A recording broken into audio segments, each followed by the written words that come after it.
malayo. Oo, yung biyahe, mapagod. Pero pag nakita mo na kung yung nag-aantay sa'yo, mapapawi lahat ng pagod na yun. Kasi, yung literal na pagod, isang tulog lang yan eh. Kinabukasan, full charge ka na ulit eh, di ba? Pero yung pagkakataon na makakita o magkaroon ka ng bagong oportunidad para pasahin yung sarili mo, yung pamilya mo, may hindi mo na mababalik yun pag pinalampas mo. Kasi di ba, walang may alam kung bukas nandito pa ba tayo. Kaya hanggat gumigising ka pa, sulitin mo lahat ng gising na yun. Dahil darating ang araw na hindi mo na magagawa yun. Nasa sayo eh, kung ano pipiliin mo, uubusin mo yung lakas mo sa kakatunganga sa bahay o uubusin mo yung lakas mo sa mga makabuluhang bagay. Huwag ka magalala kasi kahit saan dyan, may mararating ka.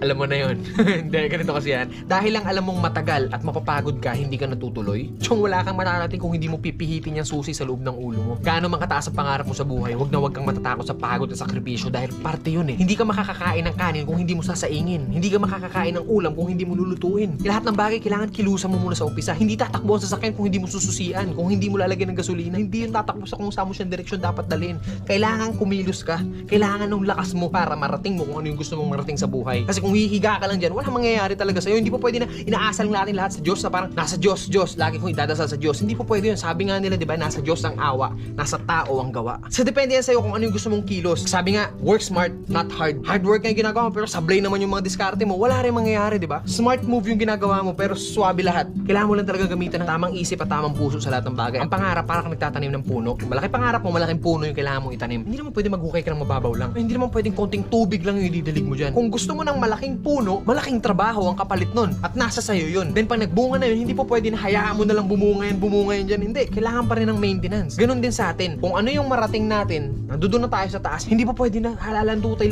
ka na lang doon sa taas. Pag hindi mo diniligan yung puno, magbunga man siya isang beses lang and then sa susunod hindi na ulit. Ganon yung pwedeng mangyari pag pinabayaan natin kung ano man yung narating natin sa buhay.